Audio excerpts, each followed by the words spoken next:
Donc bonjour, donc séance du 10 février 2016. Elle va porter sur, je vais faire un petit rappel sur le choix des investissements.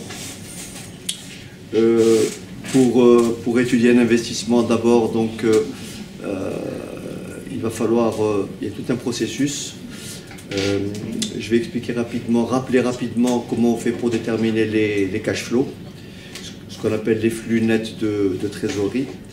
Et ensuite construire un tableau des flux, donc tableau de trésorerie, tableau des FNT, avec tout ce qui est emploi, ressources, ou bien décaissement, encaissement. Et on va explorer les divers critères. Premier critère, la VAN, donc la valeur actuelle nette. On va expliquer ça tout à l'heure. On va parler du TIR, le taux de rentabilité. Et si on a un petit peu de temps, on va aborder ce qu'on appelle le DRCI, le délai de récupération du capital investi. Bon, je compte sur vous pour poser des questions s'il y a des points, d'ombre. Hein. Alors, je rappelle ce qu'on a déjà dit. Avant de construire notre tableau des flux nets de trésorerie, on va d'abord calculer la capacité d'autofinancement. Alors, toutes les rubriques que je vais lister ici, d'accord, elles font partie des comptes de classe 6 et de classe 7. Et on verra tout à l'heure que lorsqu'on va aborder le tableau des flux des FNT, là, on fera appel au compte du bilan, c'est-à-dire compte de classe 1, 2, et 3, 4 et 5. OK? Alors, calcul de la CAF, donc rappel, première étape. Vous avez d'abord le cycle, il faut le connaître. Vous avez chiffre d'affaires, d'accord? Chiffre d'affaires, moins charge variable. D'accord, moins charges variables. Les charges variables sont des charges proportionnelles au niveau d'activité. Donc, chiffre d'affaires moins charge variable, n'est-ce pas? Moins, alors attention, charge fixe, hors amortissement. Charge fixe hors amortissement. Charge fixe hors amortissement. Parce qu'il existe deux types de charges fixes. Il y a des charges fixes qui sont décaissables et des charges fixes justement qui sont calculées, c'est-à-dire des charges fixes qu'on appelle tout simplement les amortissements. Donc moins amortissement. Donc très rapidement, quel est l'intérêt de pratiquer l'amortissement pour une entreprise? Donc on a dit que ça a été une charge calculée, donc compte 68. En réalité, lorsque je dis une charge calculée, c'est-à-dire qu'elle ne fait pas l'objet d'un décaissement. Donc l'intérêt de l'amortissement, c'est plutôt un intérêt fiscal. Autrement dit, l'amortissement a pour but, on va voir tout à l'heure, de diminuer quoi? Le résultat imposable. Le but de l'amortissement, c'est de réduire le résultat imposable afin que l'entreprise fasse ce qu'on appelle une économie d'IS. Alors certains me disent, qu'est-ce que c'est l'IS? L'IS, c'est tout simplement l'impôt sur les sociétés. Donc là, qu'est-ce que j'ai? Chiffre d'affaires, moins charge variable, moins charge fixe, moins amortissement. Imaginons que cet investissement soit autofinancé. S'il est autofinancé, je n'ai pas d'autre charge que celle-ci.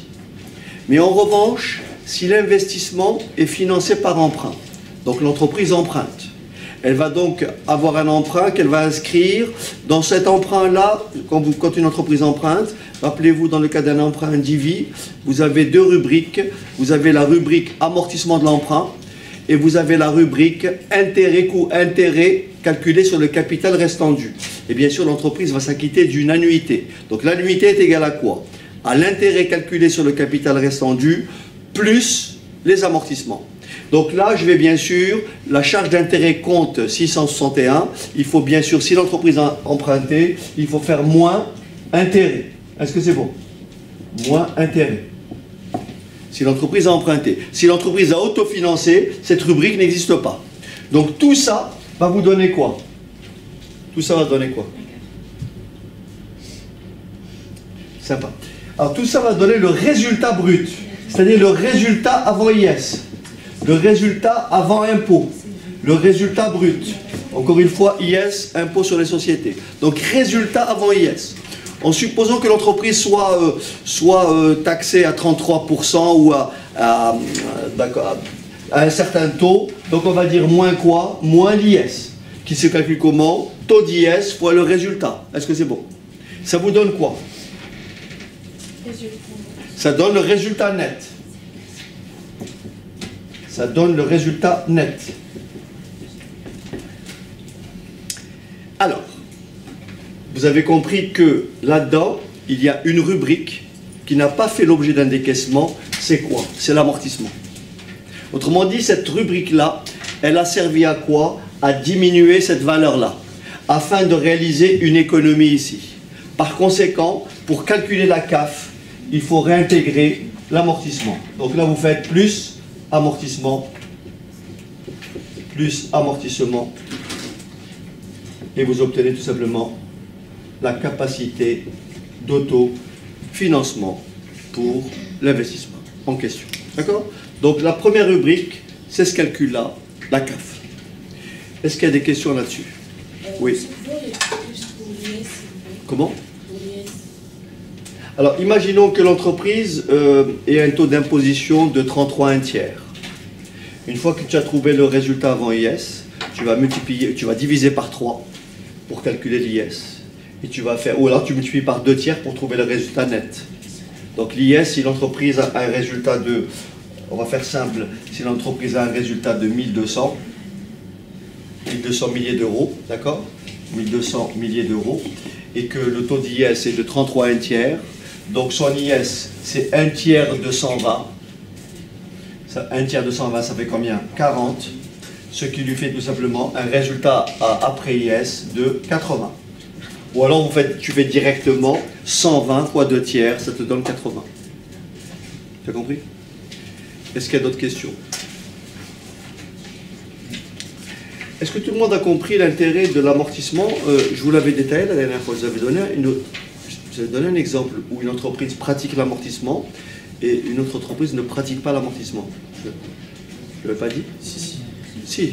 Justement, je vous avais dit, c'est pour vous montrer l'intérêt de l'amortissement. Mais c'est pas grave, c'est pas grave. Sachez que dans les énoncés, vous avez toujours, lorsque vous avez un investissement, à pratiquer l'amortissement, soit de façon linéaire, soit de façon dégressive, etc. Hein? Tout ça est spécifié dans les sujets.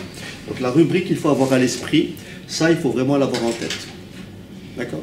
Monsieur, vous avez dit si l'entreprise elle emprunte, il n'y a pas les intérêts, c'est ça? Si, justement, si l'entreprise emprunte, elle va souscrire un emprunt.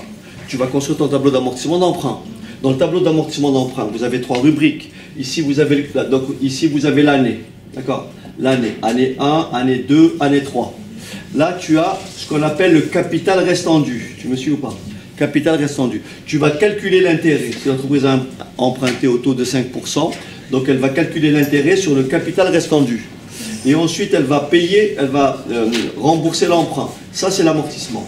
La somme de l'intérêt et de l'amortissement, c'est ce que va verser l'entreprise, c'est l'annuité. D'accord? Donc la rubrique qui est là, ça c'est le compte 661 qui vient ici. C'est une charge. Et ça, on verra tout à l'heure, c'est le remboursement de l'emprunt. C'est un compte du passif, mais bien sûr que vous débitez puisque vous remboursez l'emprunt.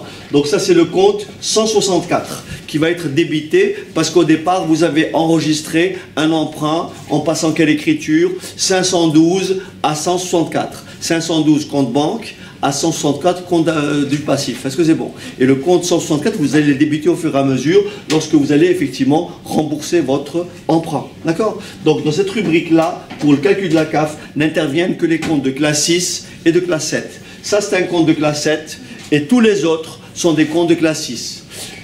Ça, c'est des comptes de classe 6. Tout ceci, celui-ci, ce sont des charges décaissables. Le seul compte de classe 6 qui ne fait pas l'objet d'un décaissement, c'est l'amortissement. Il est là pour des raisons fiscales. L'amortissement, pour une entreprise qui pratique l'amortissement, elle le fait pour des raisons fiscales, encore une fois, c'est pour réduire son résultat imposable. OK?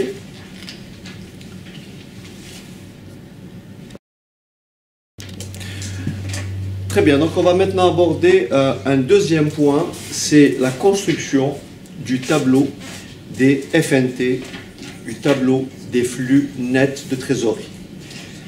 Ou tout simplement, en anglais, le tableau qui va nous donner les cash flows.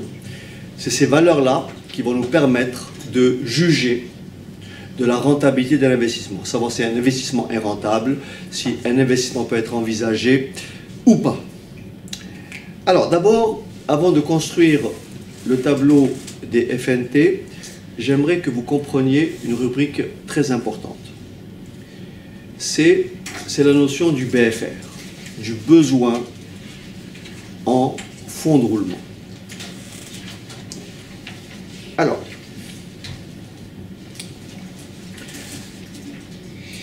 le BFR,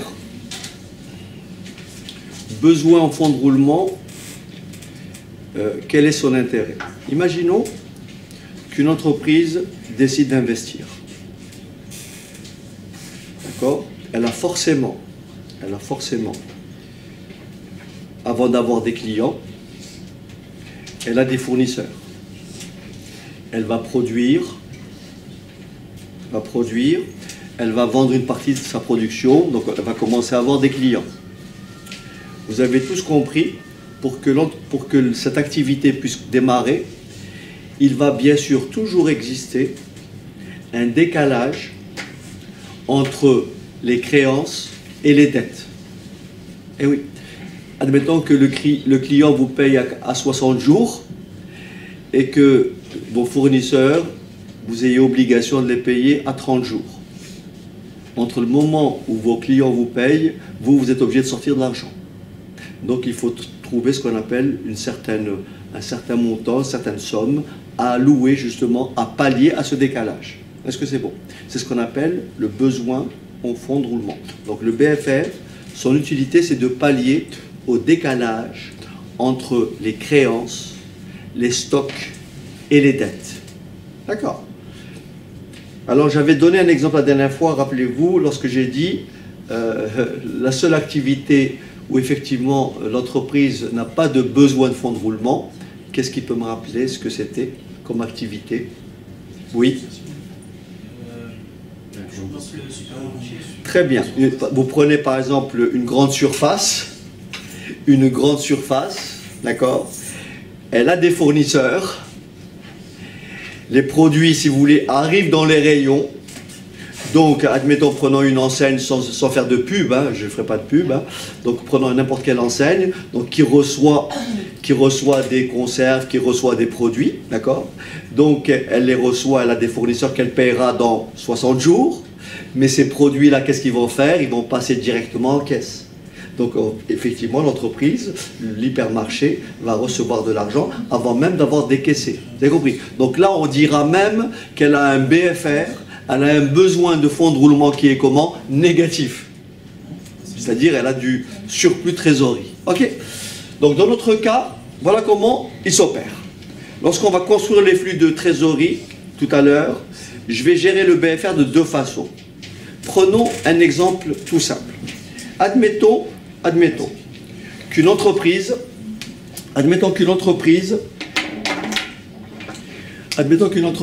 réalise ces années-là, donc on est année 1, oui, année 1, donc là c'est 0. Au bout de 1 an, 2 ans, 3 ans, 4 ans, et on s'arrête. Admettons que le chiffre d'affaires soit de 1000. Ensuite, le chiffre d'affaires, il faut bien comprendre ça. Le chiffre d'affaires passe à 1200. Le chiffre d'affaires chute et il revient à 1100. Et le chiffre d'affaires est de nouveau, il repart à la hausse et il passe à 1400. D'accord? On va donc, avant de dresser notre tableau des FNT, il faut en parallèle, je veux dire en aparté, calculer le BFR. Je vais faire très simple. En réalité, le BFR se mesure toujours, il est toujours fonction du chiffre d'affaires. Il est toujours fonction du niveau d'activité. Donc ici, si je vous dis, le BFR représente 36 jours de chiffre d'affaires. Hein, je vous dis, le BFR représente 36 jours de chiffre d'affaires. Comment il se calcule? D'abord, 36 jours sur une année de 360, ça fait un taux de combien? 36 divisé par 360, ça fait 10%. Est-ce qu'on est d'accord? D'accord? Si on vous dit que le BFR représente 36 jours de chiffre d'affaires, ça veut dire qu'il représente 10% du chiffre d'affaires. Est-ce que vous êtes d'accord avec ça? Calculons le BFR. Alors regardez bien. En général, le BFR s'engage toujours en début de projet. Si mon chiffre d'affaires est de 1000 dans un an, mon besoin de fonds de roulement, je vais le mettre ici. Donc là, je vais écrire ce qu'on appelle mes variations du besoin de fonds de roulement. Lorsque j'ai un besoin, ça sera un décaissement. Et lorsque j'ai une récupération, ça sera un encaissement. Et c'est ces deux rubriques-là qui vont apparaître tout à l'heure dans notre tableau des flux. On aura une partie du BFR dans la partie, comment on appelle ça, emploi ou bien décaissement. Et on aura une autre partie dans la partie ressources ou bien encaissement. Alors dans les énoncés, on vous dira souvent, une entreprise, le BFR représente 10% du chiffre d'affaires. On va vous dire, elle récupère la totalité du BFR. C'est-à-dire, elle a engagé 50, elle récupère 50. On vous dit, elle récupère 50% du BFR. Ça veut dire qu'elle a engagé 50, elle récupère combien? 25. On vous dit, elle ne récupère rien. On vous dit rien. Ça veut dire qu'elle récupère 0. Donc, elle engage, elle récupère rien. Est-ce que c'est bon? C'est ces trois situations qui vont effectivement prévaloir dans les sujets que vous aurez à traiter. Donc, soit on vous dit on récupère rien, ou on ne dit rien. Si on vous dit rien, c'est que ça sous-entend récupération nulle. Si on vous dit on récupère la totalité, ben vous récupérez la totalité. Je vais vous l'expliquer maintenant. Regardez. Donc, on a dit que le BFR représente 10% du chiffre d'affaires. 10%. Alors, quel est mon besoin? Donc, ici, j'écris dans mon tableau tout à l'heure, je vais l'appeler variation du BFR. Ce sera des décaissements. Alors, l'entreprise, elle va engager combien à l'époque 0? Son chiffre d'affaires est de 1000. Le BFR représente 10% du chiffre d'affaires. Combien? 100. Est-ce que vous êtes d'accord? 100. L'année 1, elle va engager quelle somme? Combien? 120. C'est exactement l'erreur à ne pas commettre. Voilà. Cette erreur-là, il ne faut pas la commettre. Donc en réalité, ici, regardez bien, les 100 qui sont là couvrent déjà 1000 euros. Vous regardez simplement le surplus de chiffre d'affaires. Et vous avez une augmentation de chiffre d'affaires de combien? De 200. Donc vous avez un nouveau besoin qui est de combien? De 20. Il faut bien comprendre ça. Vous avez compris? Ici, les 100 couvrent 1000 euros de chiffre d'affaires. 1000 milliers d'euros. Vous avez une augmentation de 200. Votre nouveau besoin, c'est 10% de 200. Est-ce que c'est bon? Et donc là, ça me fait combien? 20. Est-ce que ça va? Ça va? Bien. Je continue. Qu'est-ce qui se passe maintenant? C'est moins... Alors, je réécris en bas. Moins 10. Alors, je réécris en bas. Donc là, c'est de l'engagement. Donc là, c'est un emploi. C'est de l'argent qui sort, n'est-ce pas? Dans mon tableau des flux, ça apparaîtra dans les emplois. Est-ce que c'est bon? Il faut bien les visualiser. Ensuite, ici, mon chiffre d'affaires, qu'est-ce qu'il fait? Il chute. Il passe de 1200 à 100. Il a chuté de combien? 200. De 100. Donc en réalité, au lieu d'engager, je vais récupérer combien? 10% de 100. Est-ce que c'est bon? Donc là, j'écris en rouge ce que je vais récupérer. Donc récupération du BFR. Ça, en rouge, ça apparaîtra dans l'encaissement. Est-ce que c'est bon? Ce sera de l'argent qui va rentrer. Donc là, quelle somme je vais mettre ici? Moins 10. Non, je le récupère. Donc je l'écris. Donc Ah, 10. je mets 10. D'accord? Si je le mets là-dedans, je mettrai moins. D'accord? Donc là, je récupère. Okay? Parce que ces deux rubriques-là, je vais les distinguer dans mon tableau tout à l'heure. J'ai une rubrique qui est dans la variation du BFR et une autre rubrique qui est dans la récupération du BFR. J'essaie de rendre les choses très synthétiques parce qu'elles sont relativement compliquées à mettre en place. Bien, je continue. Qu'est-ce qui se passe ensuite?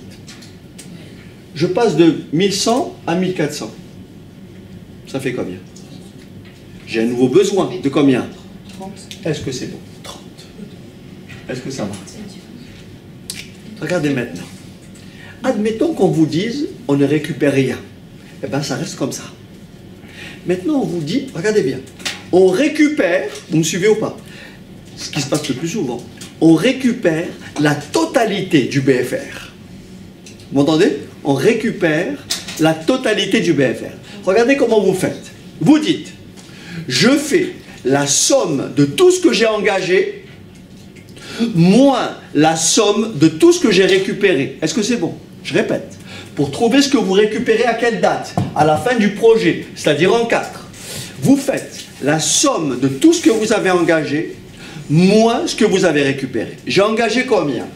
100, plus 20, 120, plus 30, 150, moins 10, 140. Je récupère combien? 140.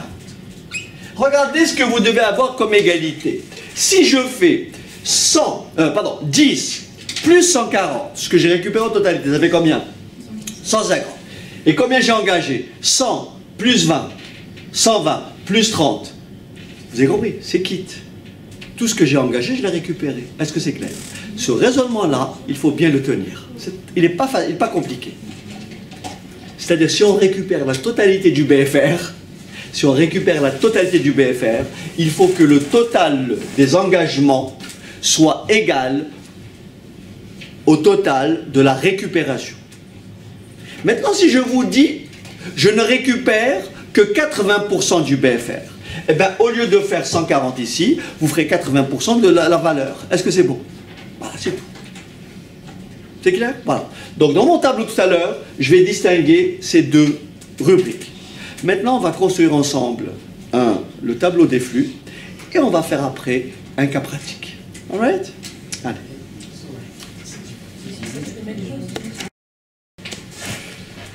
Voilà, donc pour cette notion de BFR, j'ai pour habitude déjà de prendre cet exemple-là. Rappelez-vous, quand j'avais abordé la question, je vous avais dit un jour, imaginons que vous rentrez dans la vie, n'est-ce pas? Vous avez un travail, vous avez un boulot, vous avez donc un salaire qui est payé le premier du mois, n'est-ce pas? Donc par prélèvement automatique, vous avez un loyer qui est payé, vous avez un salaire qui est versé le 7 du mois, n'est-ce pas? Vous avez un salaire qui est versé le 7 du mois, vous avez un loyer qui est payé, qui est prélevé automatiquement le premier du mois. Si vous ne faites rien, vous serez à découvert pendant 7 jours. Vous voyez le décalage qui existe entre votre salaire et le loyer. Et donc, est-ce que la banque vous dira, vous avez besoin d'un fonds de roulement. Donc, vous avez un besoin de fonds de roulement. Donc, il faut constituer un fonds de roulement. Il faut qu'il y ait une certaine somme dans votre compte qui servira justement à couvrir ce décalage pour éviter ce qu'on appelle le découvert. Est-ce que c'est clair? Donc, il y a un fonds de roulement à injecter. Donc, vous avez un besoin de fonds de roulement. Voilà. Donc, ça, c'est pour l'anecdote. Maintenant, on va passer à la construction du tableau des FNT, des flux nets de trésorerie. Donc, j'insiste, il faut que vraiment vous ayez ces rubriques en tête. Nous avons deux grandes classes, enfin deux grandes rubriques. Nous avons les emplois. Alors, bien sûr, je peux faire dans l'autre sens, hein, mais moi, je préfère parce que c'est la rubrique la plus longue. Nous avons les emplois, ou bien on peut appeler ça les décaissements, toutes les sorties. Et vous avez en bas, ici, les ressources, ou les encaissements. Voilà. Emploi, ressources. Donc là, bien sûr, vous avez l'année 0. Là, vous avez l'année 1. Quand je dis l'année 0, c'est tout de suite. Vous comprenez ou pas? Donc l'année 1, l'année 2, etc. Est-ce que c'est bon? Donc ici, vous avez les années. D'accord? Année 0, année 1, année 2, année 3. Bien. On va ici faire la liste de tous les décaissements possibles. Je me mets dans la situation où l'entreprise a emprunté. D'accord? Je me mets dans la situation où l'entreprise a emprunté. Rappelez-vous, il s'agit d'un investissement. L'entreprise envisage, projette d'investir. D'accord? Donc le premier emploi, le premier décaissement, c'est quoi? C'est le montant de l'investissement. Donc ici, le premier emploi, c'est l'investissement.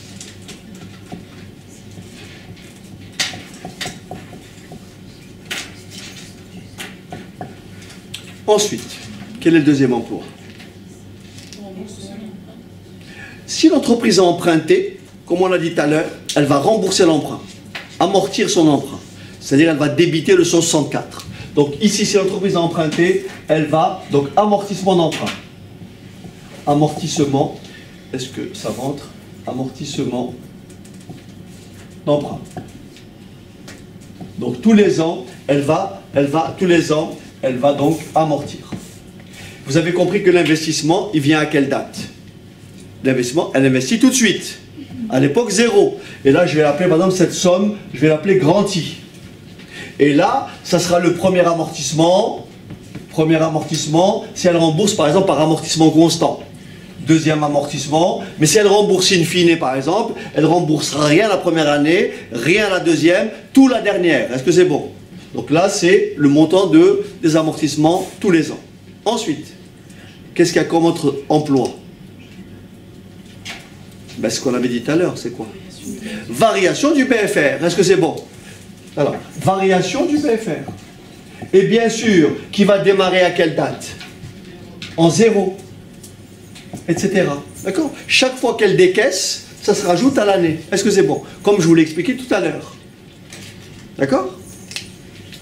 Est-ce qu'il y a d'autres postes de décaissement?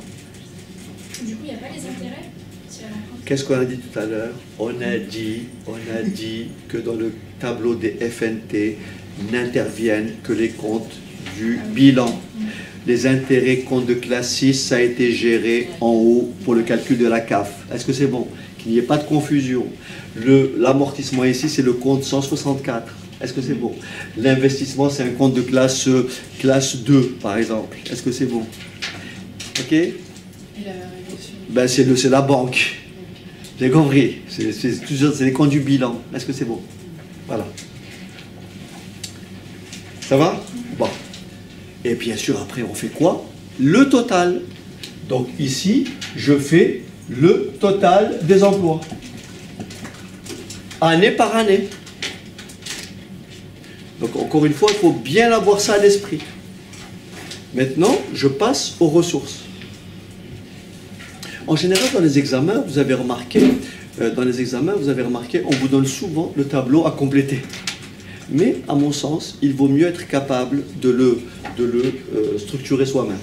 Pour bien avoir en tête, toute la chronologie et surtout bien comprendre le processus. Ne pas faire ça de façon mécanique, mais plutôt de façon, je dirais, structurée et élaborée. Ok? Alors, les ressources. Quelle est la première ressource?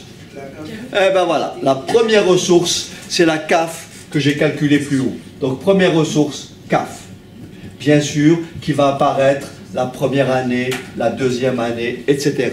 C'est-à-dire, on va relever les valeurs qu'on a trouvées plus haut. Est-ce que c'est bon? Quelle est l'autre ressource? Emprunt, c'est-à-dire notre banque qui est alimentée, l'emprunt qui rentre. Emprunt, d'accord? Emprunt, c'est là je le rembourse, mais à l'époque 0, ça rentre, oui ou non? Donc ici, emprunt. Puisque l'entreprise a emprunté. Et bien sûr, l'emprunt, c'est en quelle date? En 0. Ça rentre tout de suite. Ok? Emprunt.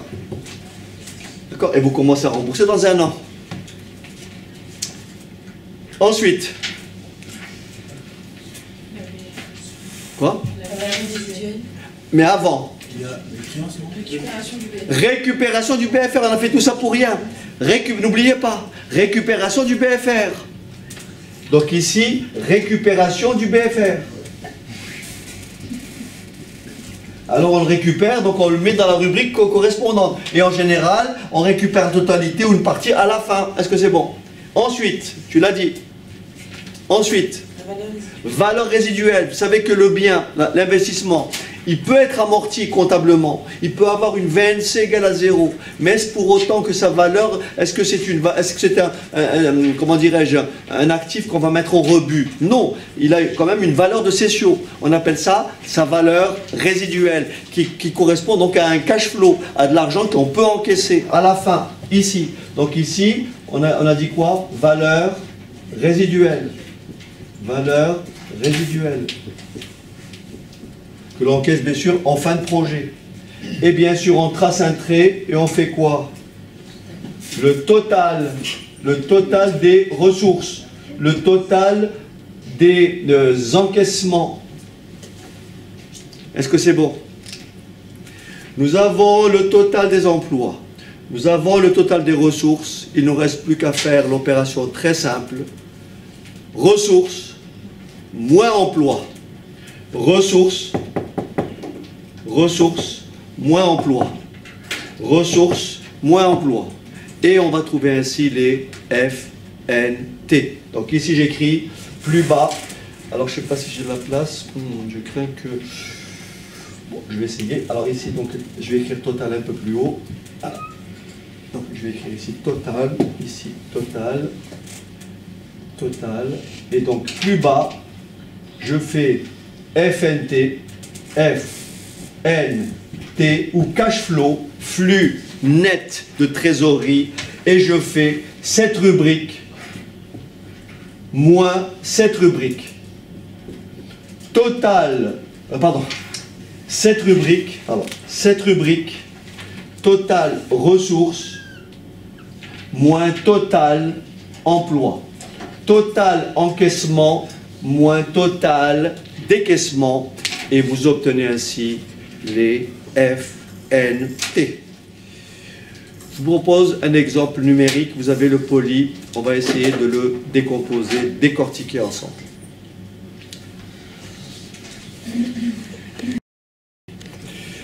Très bien, donc je vous invite à faire cet exercice-là. Alors, je le lis rapidement pour ceux qui regardent. Je vais donner les éléments au tableau. Alors, je vais donner les éléments au tableau. Donc, voilà ce que dit l'exercice. Nous avons une société. Alors, où est-ce qu'il est mon truc? C'est Malika qui l'a. Okay. Alors, nous avons donc une société qui projette d'investir. Donc, qui projette d'investir en N. Le montant de l'investissement, 6,5 millions d'euros. 6,5 millions d'euros. D'accord?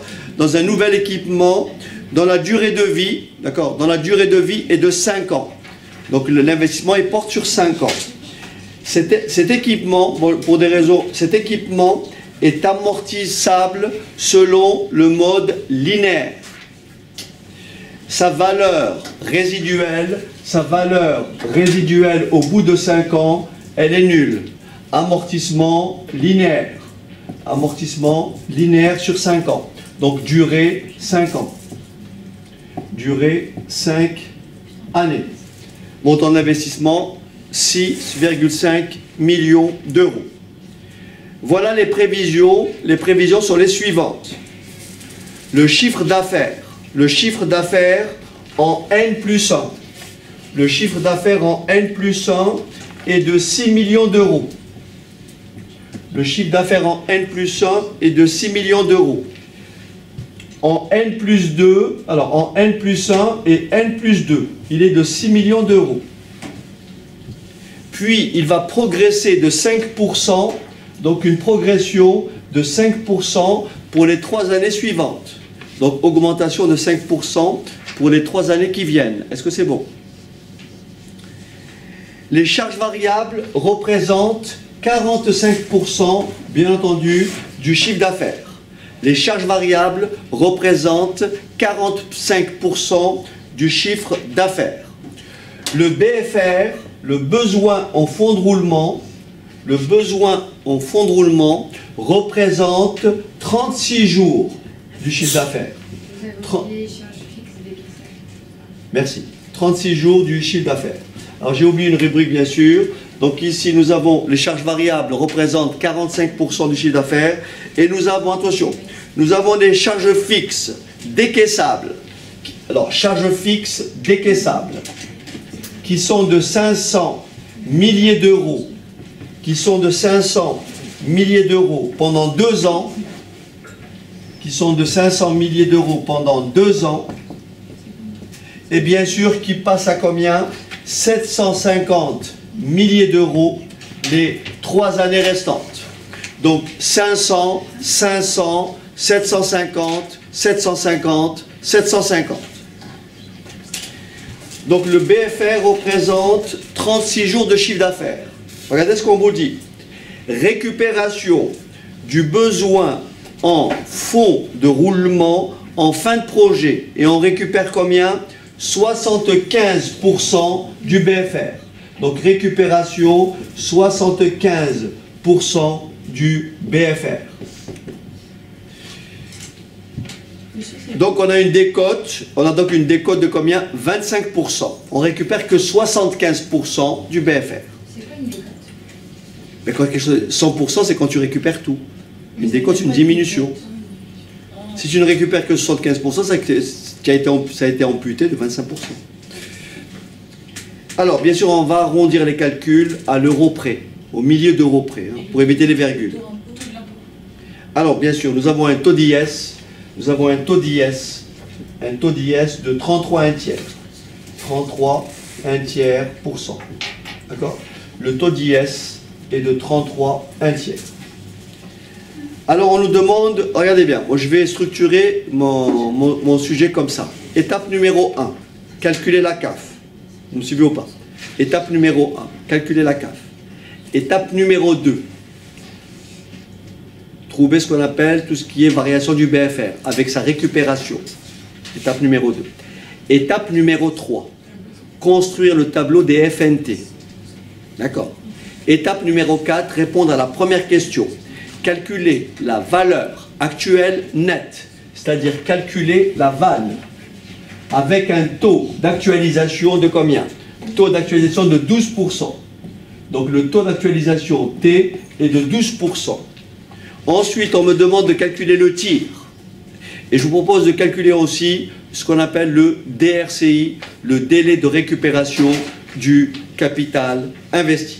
Donc je vous laisse faire ça tranquillement et on le corrigera par la suite.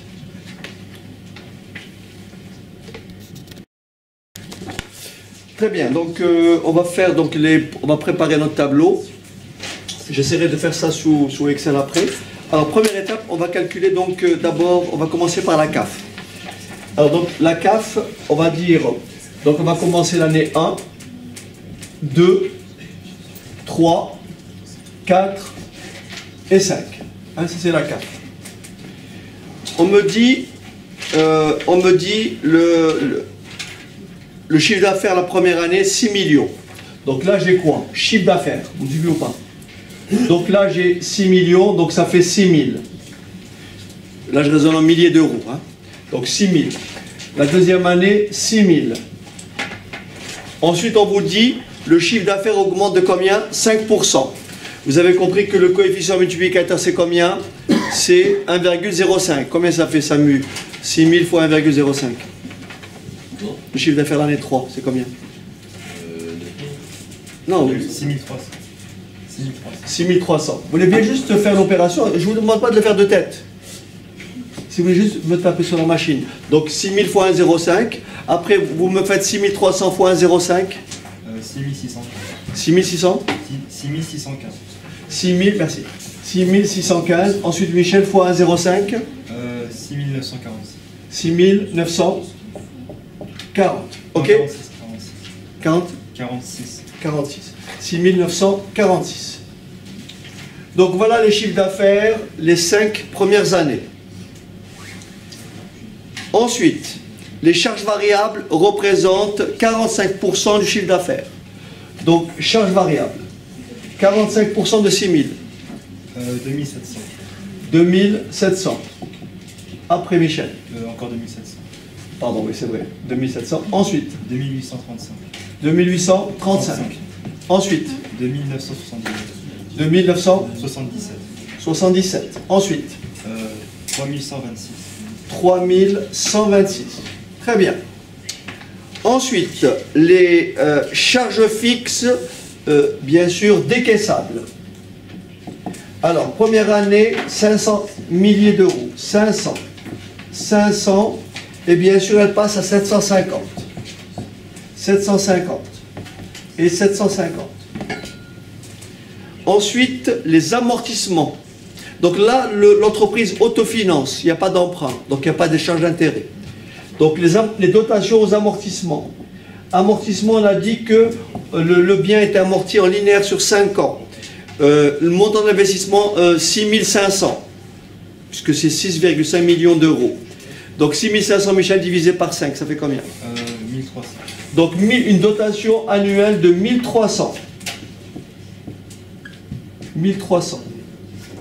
1300 et 1300. Je trace mon trait. Et je vais bien entendu déterminer, calculer mon résultat brut. Donc mon résultat avant impôt. Qu'est-ce que je fais? Je fais 6 000, moins 2700, moins 500, moins 1300. Ça fait combien, Michel? 1500. 1000? 1500. Ok, Michel. Deuxième année. Ça ne change pas. On est d'accord? Ça ne change pas puisque rien n'a bougé. Troisième année, Michel. 1665. 1665. Oui. Ok. 1665. Hein, ces chiffres-là n'engagent que Michel. Ensuite. 1838. 1838. Ensuite.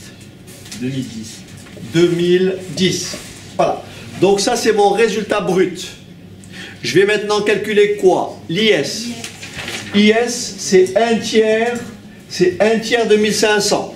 Ça veut dire 500. Donc 500. Donc je vais faire résultat brut moins IS. Donc là, bien sûr, j'ai fait chiffre d'affaires moins, moins et moins. Après Michel, un tiers de 1600... 555.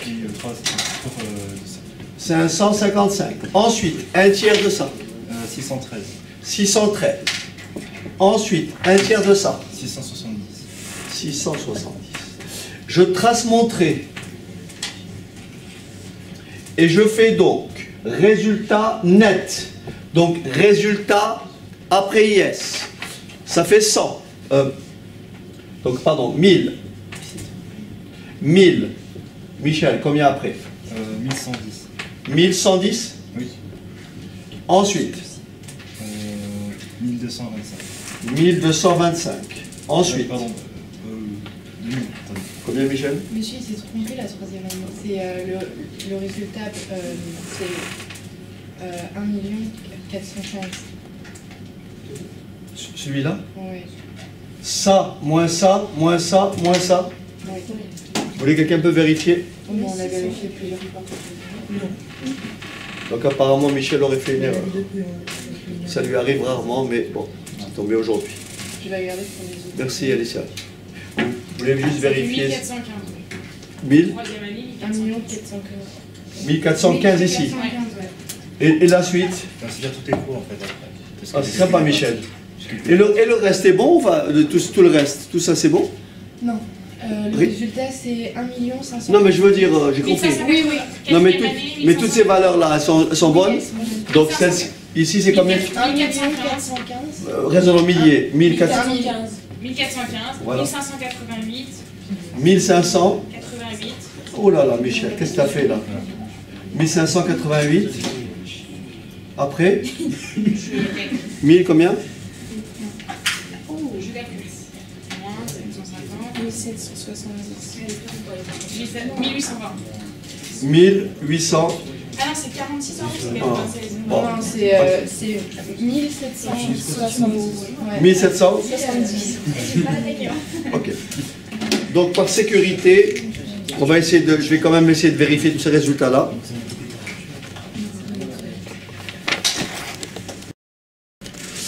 Alors très bien, donc ici on a rectifié les montants d'IS, on a rectifié les résultats bruts. Donc maintenant, le résultat net, ils sont là, en faisant bien sûr résultat brut moins IS. On réintègre les amortissements, rappelez-vous, on les réintègre pour trouver ce qu'on appelle la CAF. Donc on réintègre 1300 1300, n'est-ce pas? 1300, 1300, 1300. Allez, qui peut me dicter? Donc, première valeur ici, 2300. le premier FNT. D'accord? Pas le FNT. Donc, la valeur de la CAF, c'est quoi? Donc, on la voit. Oh, ça va. Ouais, ça va. Ça fait alors ici 2300. Après, pareil, 2300. Après, 2243. 2243. Après, 2359. 2359. Ensuite, 2480. 2480. Donc ces résultats-là, il faut s'en rappeler, on va les intégrer dans notre tableau des flux. Est-ce que c'est bon? Voilà. Maintenant, ce que je vous propose de faire, c'est en aparté de calculer ce qu'on appelle le BFR. Ok? Très bien. On a dit, donc le BFR représentait 36 jours de chiffre d'affaires. 36 jours, bien sûr, le chiffre d'affaires est mesuré sur l'année. 36 jours, comme on a dit précédemment, j'ai pris 36 pour que ça fasse pile 10%. Donc ça fait 10% du chiffre d'affaires. Comme on l'a bien spécifié, le BFR, donc variation du BFR. Donc ici, variation du BFR. Bon, là, il n'y a pas de problème de récupération en cours d'exercice. Pourquoi? Parce que le chiffre d'affaires, qu'est-ce qu'il fait? Il augmente tous les ans. Vous avez compris? Le chiffre d'affaires ne chute pas. Donc la seule récupération, c'est en fin de projet, c'est-à-dire à l'année combien? 5. Et là, on récupère à combien? On récupère à combien? 75% de la somme engagée. Est-ce que c'est bon? Alors on y va. 10% de combien? De 6000? 600. 600. Attention, entre l'année 1 et l'année 2, le chiffre d'affaires n'a pas varié. Par conséquent, pas de BFR. Nouveau besoin, 0. Je mets rien en réalité. Bon, je mets 0 pour vous montrer qu'il n'y a rien. On est passé de 6000 à 300. Donc une augmentation de 300. Soit un nouveau besoin de combien? De 30. On est passé de 6300 à 315. Soit un nouveau besoin, si on arrondit, de 32. Est-ce que c'est bon? Je ne mets pas de virgule. Je ne mets pas de virgule. C'est bon? En réalité, c'est 31,5. Ça fait 32. Attention, on est passé de 6615 à 6946. Qui peut me dire quelle est la différence? Ça fait 33. Combien? Le BFR, C'est 33 le BFR. Donc 330. Donc ça fait 33. C'est bon ou pas? Maintenant, qu'est-ce qu'on fait? On additionne tout ce qu'on a engagé, moins ce qu'on a récupéré. Mais on n'a rien récupéré. Et on récupère combien du BFR? 75% de la somme engagée. Donc ici, récupération, ça sera ça, plus ça, plus ça, plus ça, 75%. Ça fait combien? Ça fait 521. Arrondi 522, non? Non, ça va. Non. 521. Donc ça, c'est ma récupération. Ça, c'est un encaissement. Ça, c'est dans les ressources, tout à l'heure. Et ça, ce sont tous mes emplois. Est-ce que c'est bon? Celui dont on a additionné tout, il y en a multiplié par 0. Parce qu'on ne récupère que 75%. Les gars. D'accord? Ça fait 52, c'est ça? 521. 75% de toutes ces sommes. Voilà, maintenant, on va pouvoir construire notre tableau des FNT.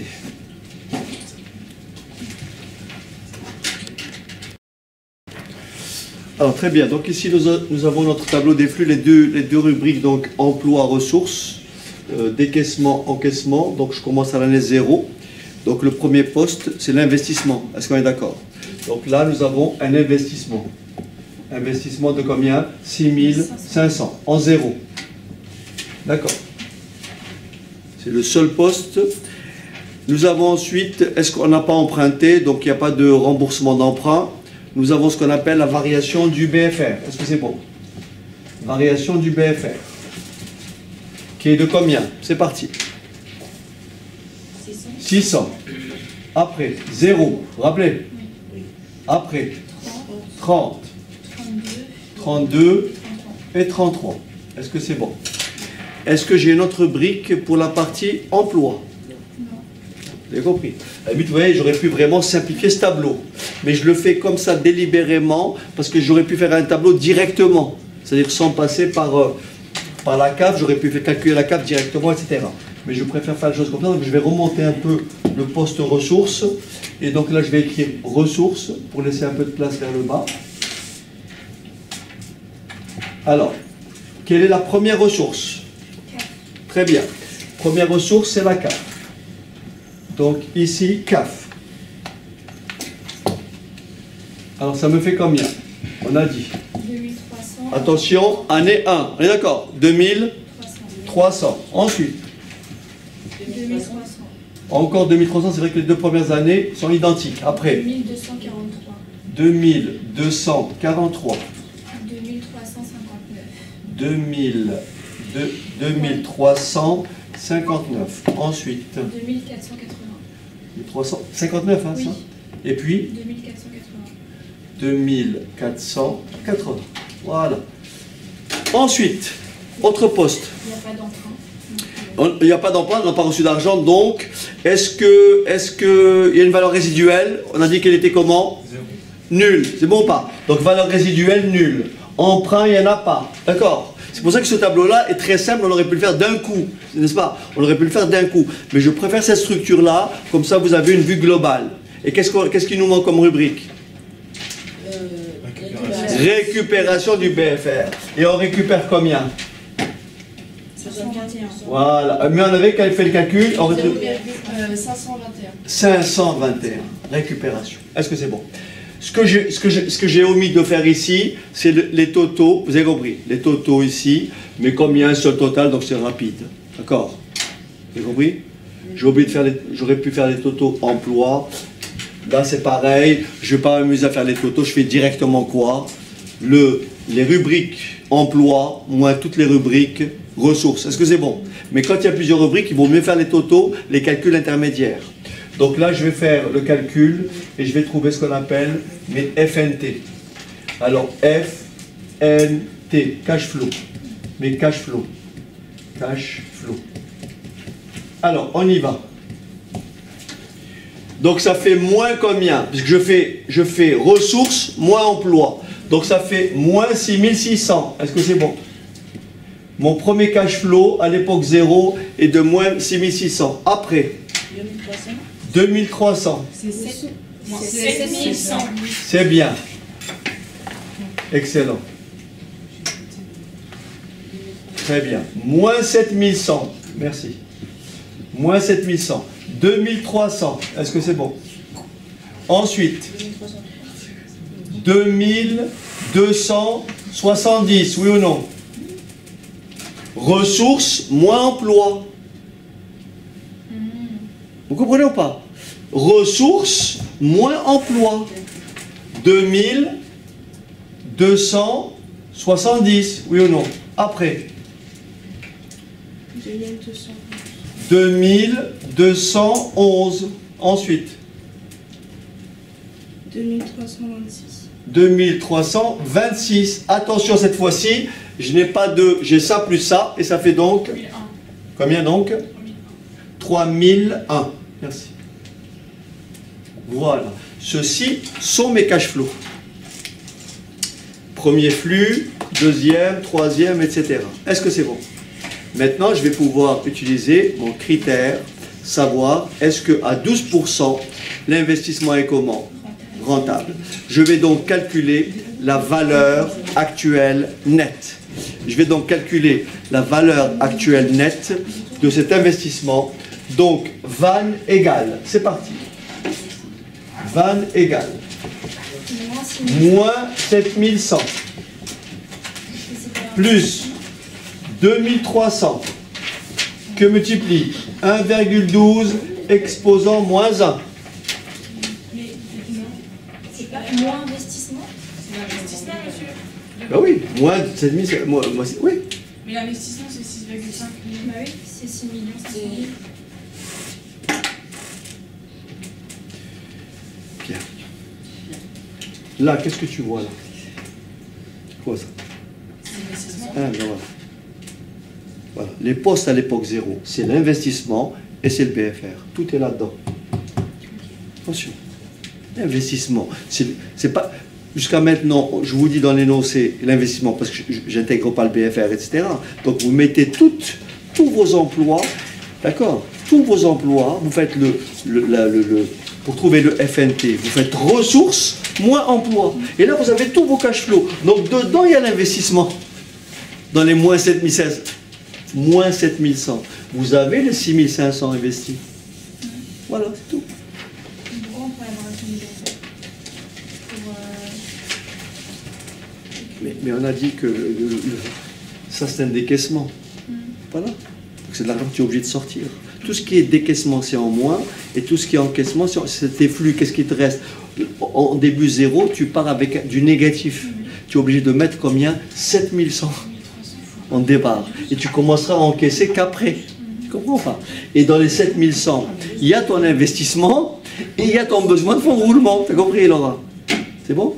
Monsieur, vous avez puissance moins 1. Puissance moins 1, parce que j'actualise. Voilà. Plus 2300. Plus combien après? 2270 que multiplie 1,12 puissance combien? Moins 2.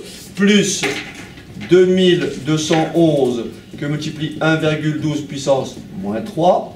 Plus 2326 que multiplie 1,12 puissance moins 4. Plus 3001 que multiplie 1,12 puissance moins 5. Alors bien entendu, une fois que vous avez fait ce calcul, il y a deux possibilités.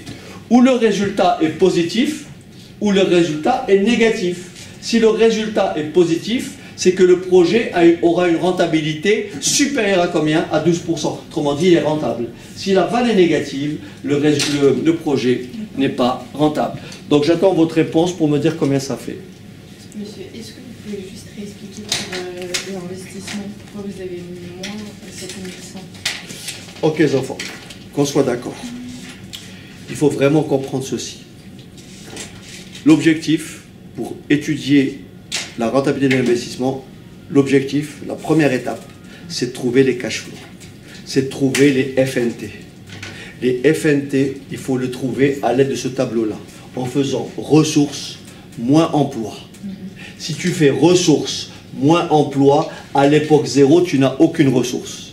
Tes seuls emplois, c'est l'investissement et le BFR, ce qui fait moins 7500. Moins 7100. Donc le solde ici, c'est ça, 0, moins ça. Ça te fait ça. Oui, mais pourquoi alors dans la VAL, normalement on fait moins l'investissement? Mais oui, parce que là j'ai parlé en global, j'ai pas intégré le BFR. S'il n'y avait pas de BFR, il y aurait eu moins d'investissement. Ben regarde bien. Du coup, c'est 2030. donc c'est moins les emplois, plus les cash flows. C'est pas, non, c'est pas, regarde, c'est pas comme, il faut raisonner simplement. Un cash flow, c'est le total des ressources moins le total des emplois. Est-ce que tu comprends? Le total des ressources moins le total des emplois. Bon, à l'époque zéro, quelles sont tes ressources? Aucune. Tu n'as pas commencé de travailler. Tu n'as pas de ressources à l'époque zéro. Donc l'époque zéro, le poste ressources est nul. Quel est le poste emploi à l'époque zéro? C'est ton investissement et le BFR. Et ça te fait quelle somme? Moins, ça te fait 7100. Non mais ça j'ai compris parce que la dernière fois on avait marqué moins l'investissement plus les cash flows multipliés par le taux actualisé. Donc c'est pas l'investissement. C'est pas Ça, seulement tu fais allusion au poly. Tu fais allusion au Non, poly. je fais pas allusion au poly, je fais Oui, allusion au cours où je vous ai parlé de global. C'est-à-dire j'ai fait les choses de façon synthétique. Je vous ai dit, vous avez l'investissement d'un côté. Cet investissement-là va générer des cash flows. Et après, on a actualisé. On a fait moins d'investissement, plus le premier cash flow actualisé, le deuxième, etc. Maintenant, je raisonne en global. Je raisonne en global, c'est-à-dire maintenant, je suis dans la structure globale, où tous mes cash flows commencent en zéro. Tu comprends? Mon premier cash flow, c'est celui qui se fait en zéro.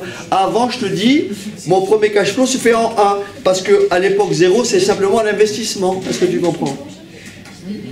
Le schéma que j'ai décrit sur la feuille, c'est celui-là. À l'époque 0, j'ai l'investissement. Ici, j'ai mon premier cash flow. Ici, j'ai mon deuxième cash flow. Et ici, j'ai mon énième cash flow. Ça, c'est le cas général. Ça, c'est vraiment un truc synthétique. Maintenant, je l'ai affiné. Donc, si tu regardes bien ce schéma-là, si tu veux trouver la vanne, tu fais bien moins l'investissement, plus le premier cash flow actualisé, plus le deuxième cash flow actualisé, plus le troisième. Maintenant, je raisonne en global. Ton premier cash flow, c'est à l'époque 0. C'est celui-ci qui comprend quoi? Qui comprend l'investissement et le BFR. Tu comprends? Oui, Michel. Alors, bien sûr, vous m'avez calculé donc la vanne et vous trouvez donc vanne égale combien? 1518. 1518, bien sûr, milliers d'euros. Par conséquent, on peut dire que comme la vanne est positive, le projet, bien sûr, a une rentabilité supérieure à combien? À 12%. Maintenant, comme on l'a dit, il faut vraiment qu'on ait le temps de finir parce qu'il faut que je vous montre comment on calcule le tir et il faut que je vous montre comment on calcule ce qu'on appelle le DRCI, le délai de récupération du capital investi. Il y a un petit calcul à faire parce qu'on sera obligé de faire une interpolation linéaire. Monsieur, juste, Oui. vous avez dit comme le van est positif. Alors le projet est rentable. Le projet a une rentabilité supérieure à combien? À 12%. Du reste, quand on va calculer le tir, on va trouver un taux qui sera au-dessus de 12. Puisque à 12, c'est positif. Alors, qu'est-ce que c'est le tir? On va donner une définition, un rappel. Le taux interne de rentabilité. D'accord? Donc le taux interne de rentabilité. C'est le taux pour lequel la vanne est égale à combien? À 0. Je répète, le taux interne de rentabilité est le taux pour lequel la vanne est nulle. Il faut savoir que plus un projet est rentable, plus le tir est élevé. Lorsque vous avez à comparer entre deux projets de même nature, on va dire, eh bien vous allez retenir celui qui a soit la vanne la plus grande, soit le tir le plus élevé. Plus le tir est haut, moins risqué est le projet. D'accord? Vous avez dit plus le projet est rentable, plus le tir est élevé, plus rentable est le projet.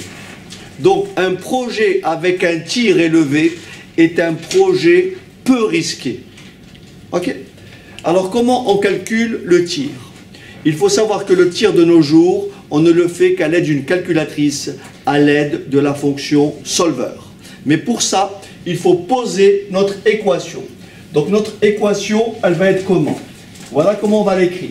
On va dire soit x, bon j'écris x parce qu'à la calculatrice c'est la lettre x que vous allez entrer, donc soit x le tir. Je vais donc poser l'équation suivante. Je vais calculer la vanne avec un taux égal à x. J'ai donc moins 7100, plus 2300 que multiplie 1 plus x exposant moins 1 plus 2270 que multiplie 1 plus x exposant moins 2 plus 2211 que multiplie 1 plus x exposant moins 3 plus, est-ce que j'ai de la place? Oui. Plus 2326 que multiplie 1 plus x exposant moins 4 plus 3001 que multiplie 1 plus x exposant moins 5. Et bien sûr, tout ça égale à 0. Autrement dit, la solution de cette équation vous donnera forcément le tir. Alors je rappelle la fonction solver de la calculatrice. Si vous avez une TI 89, si vous avez une TI 82, 83, 84, vous avez ce qu'on appelle la fonction solver. Pour la TI 89 titanium ou TI 89 tout court, vous allez dans f de x égale solver. Et vous avez la première rubrique qui s'appelle EQN. Vous voyez, EQN. Alors ce que je vous propose pour la TI 89, c'est d'entrer toute cette rubrique-là. Donc vous entrez tout ce membre-là. Voilà, tout ça. Donc vous entrez toute cette partie-là. Ensuite vous entrez. Ça vous générera expression. Et là vous tapez le membre de droite. Vous tapez 7100. Autrement dit, c'est comme si tout ça égale à 7100. Ensuite vous entrez. Et là vous avez x. On vous demande d'entrer une valeur pour x. C'est un solver. Vous allez faire une proposition. Vous savez que l'investissement est rentable à 12%, donc je vais taper un taux tout à fait arbitraire, je vais taper 0,1. D'accord? Plus la valeur se rapproche du taux, plus le résultat sera vite trouvé. Donc je rentre ici une valeur. Comme c'est un solveur, si cette équation admet plusieurs solutions, elle vous donnera la solution la plus proche du choix que vous aurez fait ici. Donc si vous tapez 0,1, vous avez la touche tout en haut qui s'appelle F2. Vous avez une touche qui s'appelle F2 cherche. Et vous faites F2 cherche et ça doit vous donner la valeur. Qui peut me dire combien vous lisez? Si vous l'avez fait. Ça c'est pour les TI 89. On marque 0,1 à X. Ce que tu veux comme valeur ici. Et après tu fais F2 cherche. Et ça fait combien?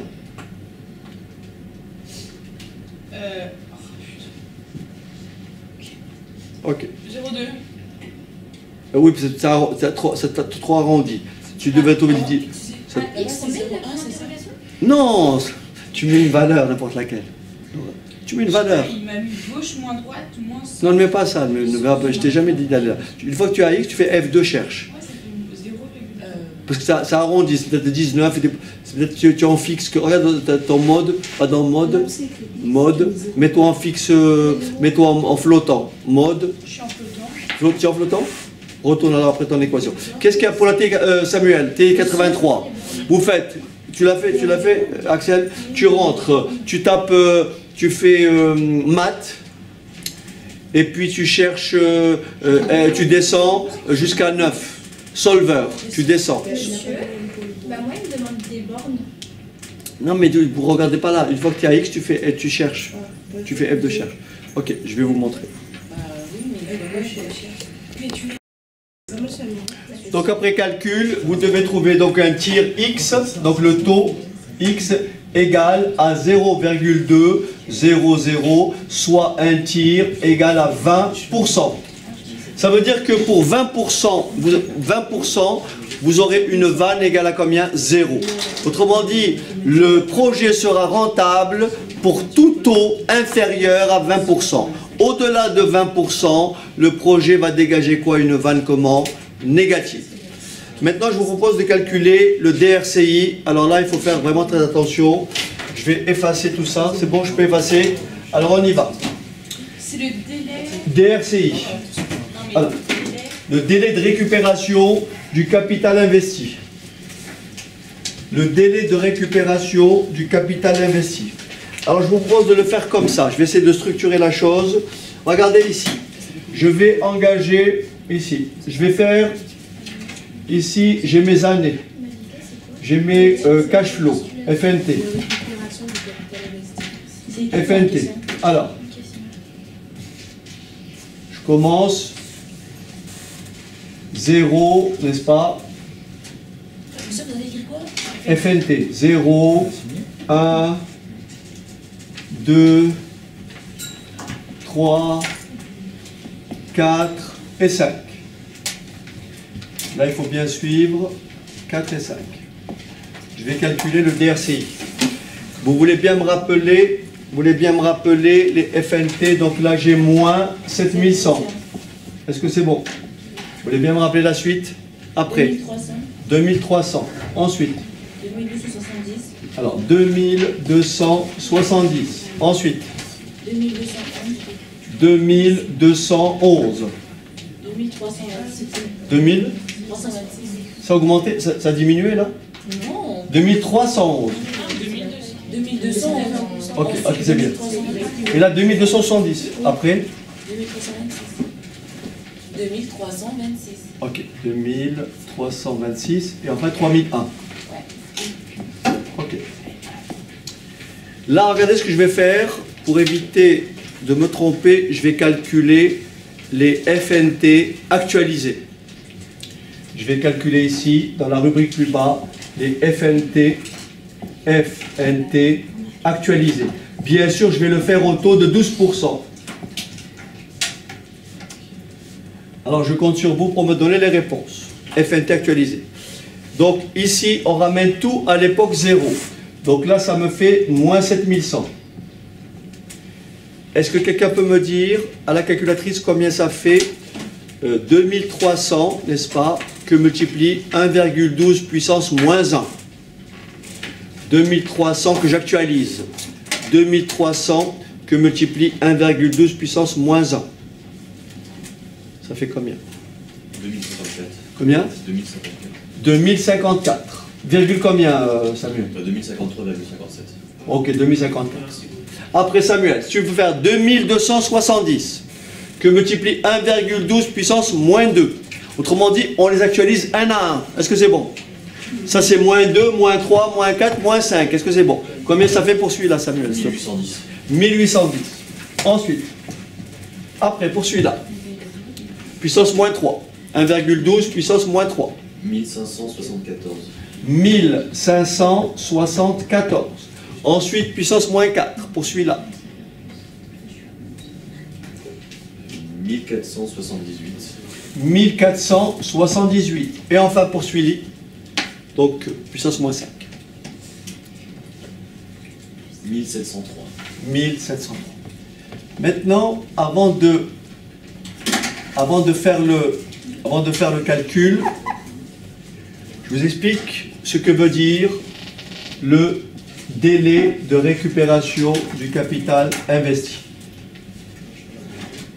Alors, regardez bien.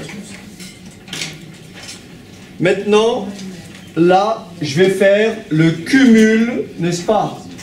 Le cumul des FNT actualisés. Cumul, je répète, là je vais faire le cumul des FNT actualisés. Je vais les cumuler. Je vais donc démarrer avec quoi? Moins 7100. D'accord. Alors on y va. Moins 7100. Je rajoute plus 2054. Ça fait combien? Ça fait moins combien? Ça fait moins 5046. Moins 5046. Ensuite, plus 1810. Je les cumule. Moins 3236. Moins 3236. Oui. Ok. Plus 1574. Moins 6662. Moins 6006. Non, moins 1600. C'est vrai, je dis n'importe quoi aussi. Moins 662. 662. Ensuite, plus 1478. Moins 184. Moins 184. 184. Plus 1703. 1519. 1519. Bien. Cette différence entre Oui, alors. Là, c'est les FNT. Là, c'est les FNT actualisés. Tu prends celui-ci, tu l'actualises, tu le ramènes à l'époque 0. Ça fait 2270 fois 1,12 puissance moins 2. Tu prends celui-ci, tu le ramènes à l'époque 0. Ça te fait cette valeur-là en faisant 3001 fois 1,12 exposant moins 5. Après, je les cumule. Je pars de celui-ci, je fais ça plus ça, ça plus ça, ça plus ça, ça plus ça, et ça plus ça. Je les cumule. Bien. Alors maintenant, j'espère que vous avez compris pourquoi on a fait ça. Alors si vous voulez juste... ce que je fais, je vous explique tout d'un coup, comme ça. Après, je vous laisse copier. Bon. Si vous regardez bien, dans l'appellation DRCI, il y a le mot... ça correspond à quoi? Au délai de récupération du capital investi. C'est-à-dire, plus tôt l'entreprise récupère son investissement, ce qu'on appelle le retour sur l'investissement, plus tôt elle récupère les sommes engagées, mieux c'est. C'est quoi le délai de récupération du capital investi? Là, je suis en négatif. Là, je suis en négatif. Là, je suis en négatif. Là, je suis en négatif. En négatif. Et je passe en positif. Ça veut dire que le délai de récupération du capital investi va être compris entre la 4e année et la 5e année. Moins 184 plus 1519. Maintenant, il faut savoir, est-ce que c'est 4 ans et 1 mois? Est-ce que c'est 4 ans et 20 jours? Est-ce que c'est 4 ans et 6 mois? Etc. De façon intuitive. De façon intuitive. Il faut bien écouter ce raisonnement-là. De façon intuitive. D'après vous, est-ce que le délai de récupération du capital investi, est-ce qu'il sera plus proche des 4 ans ou plus proche des 5 ans? Les 4 ans. Est-ce que tout le monde a compris qu'il sera plus proche des 4 ans? Pourquoi il est plus proche des 4 ans? Parce qu'il est moins 184, c'est plus proche de 0. Très bien, parce que moins 184 est plus proche de 0 que 1519. Donc mon délai de récupération sera plus proche de 4 ans. C'est-à-dire on est sûr qu'il sera combien? Moins de 6 mois. Admettons, intuitivement, hein, admettons que mon DRCI soit ici, mon cumul soit ici de moins 184. Vous me suivez ou pas? Et que là, il soit de plus 184. D'après vous, à combien s'élève le DRCI? Quelle est la date, quel est le délai de récupération du capital investi? Combien? 4 ans et 6 mois. Combien? 4 ans et 6 mois. 4 ans et 6 mois. Je suis à égale distance de 0. Je suis pile au milieu. C'est bon ou pas? Donc là, si j'ai moins 184 et là j'ai plus 184, ça fait bien 4 ans et 6 mois. Est-ce que c'est bon? Voilà. Et maintenant. Ah oui. T'as pas compris? Si. Ah oui. Maintenant, comment je fais? Maintenant, comment je fais pour trouver ça? Regarde. Je vais faire ce qu'on appelle une interpolation linéaire. Je vous explique. Regardez. Je fais un petit. Il n'est pas à l'échelle le schéma. Hein. Il n'est pas à l'échelle. Là, j'ai 4. 4 ans. Là, j'ai 5. 5 ans. À 4 ans correspond un cumul des flux nets actualisés, moins 184. Donc bien sûr, là, c'est pas, là je ne suis pas en 0, là, vous avez compris. J'ai mis juste moins 184. J'aurais pu le mettre plus bas. D'accord? À 5 ans, j'ai quoi?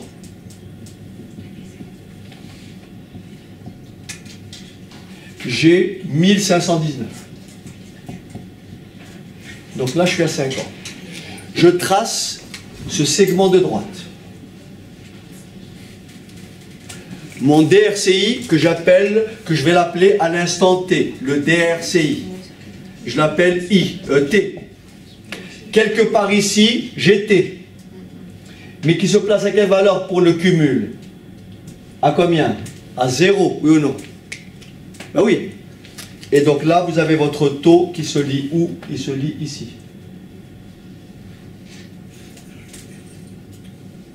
Voilà. Comment je fais pour trouver cette valeur de T? Je fais une interpolation linéaire. Regardez bien. Ici. Ici, vous avez une droite, donc vous avez ce qu'on appelle une pente, ou un coefficient directeur. La pente de cette droite, c'est ça divisé par ça. Mais tout le monde sait que ça divisé par ça est forcément égal à ça divisé par ça. Je répète, ça divisé par ça égale à ça divisé par ça, puis c'est la même droite. Certains voient à travers ça ce qu'on appelle le théorème de Thalès. Mais bon, on s'en fiche. Je répète, ça divisé par ça, ça fait la pente de la droite. C'est bien égal à ça divisé par ça, puis c'est la même droite. Bon. Voilà comment on va faire notre interpolation. Voilà comment on va faire notre interpolation linéaire. On écrit. 4 T 5 à 4 correspond quel cumul? Moins 184.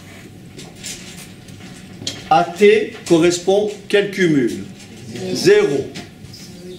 À 5 correspond quel cumul? 1519. Et je fais ceci.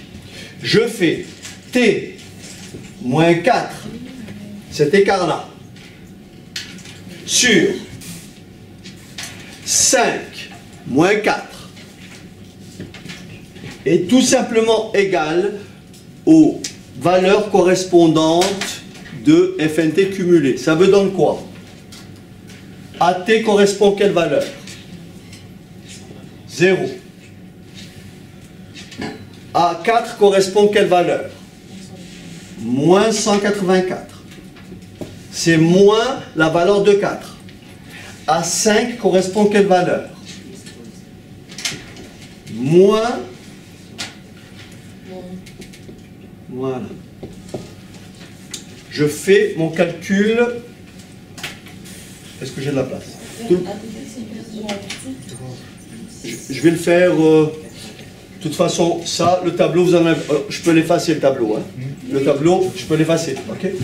J'efface le tableau. Alors, je fais mon calcul plus haut. Alors, ça me fait donc t moins 4. Tout le monde a compris que 5 moins 4, ça fait 1. Égal. En haut, ça fait plus 184. Qui peut me dire combien ça fait 1519 plus 184?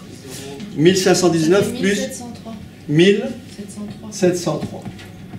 Donc, t égale à 4 plus 184, 1703. T égale à 4, combien? 4, combien? Ça divisé par ça, ça fait combien? 0,108. 0 combien? 0, 108? 0, c'est ça Michel? Oui, non, c'est bon, c'est bon, monsieur. C'est bon Michel? Bon. Maintenant, comment je fais pour trouver en mois? Donc le délai de récupération du capital investi, c'est 4 ans. Michel, est-ce que tu peux me dire combien ça fait 0,108 fois 12? 0,108 fois 12. 1,29. Donc ça fait 4 ans et 1 mois. Voilà. Et vous pouvez continuer si vous voulez des jours, etc. J'ai fait combien, monsieur? Combien? 108 divisé par... Non, pas 108 divisé. 184 divisé par 1703. Oui, mais comment vous avez su que c'était 4 ans? C'est 1 an et 1 jour. Et 1 jour. Dans 1 mois. Un mois. C'est des mois. Vous avez écrit, vous avez écrit un Là. mois. Vous avez écrit un 4 ans et 1 an. Merci. Quand vous faites ce rapport-là, vous le multipliez par 12 pour trouver des mois. Tout ce qui vient après la virgule, vous le multipliez par 24, par 30 pour trouver des jours. Tout ce qui vient après, vous multipliez par 24 pour trouver des heures. Et tout ce qui vient après, vous multipliez par 60 pour trouver des minutes. Et ainsi de suite. Oui? Moi, je comprends pas d'où vous avez pris t-4 et qu'on bascule de... Ben ici, calcul T-4. Celui-là. Là, on reprend... Oui, oui, ça fait T-4. 0. T-4. 0. Attends, T-4. Oui. Et 5 moins 4, ça fait quoi? Ça fait 1. Ben voilà, donc ça fait T-4 tout seul. Celui-là, ça fait 1, celui-là. T-4 sur 5 moins 4. Et puis tu écris ce qui correspond. Bon. T'as compris? Et donc ça te fait... donc le délai... Oui, Laura. Pour trouver un mois, vous avez fait 108. Regarde, Laura. Est-ce que je peux effacer... Non, rien du tout. Je vais effacer ce tableau. Là, regardez. Ici, on a trouvé 4 ans. Voilà, Laura. On a trouvé 4 ans plus combien? Plus 184 et 1703. D'accord? Ça, c'est une fraction d'année, n'est-ce pas, Laura? Si tu multiplies ce résultat par 12, tu vas trouver des mois. Ça, c'est 4 ans. Ça, c'est une fraction d'année, c'est pas une année pleine. Pour trouver le nombre de mois, tu multiplies par 12. Donc 184 divisé par 1703 fois 12. Voilà, ça donne le nombre de mois. Tu vas trouver, fais ça. Fais 184 divisé par 1703 fois 12, ça te fait quelle valeur? 1,30. Alors, ça te fait 1,30. Ça te fait 4 ans. 1 mois, tu mesures ou pas?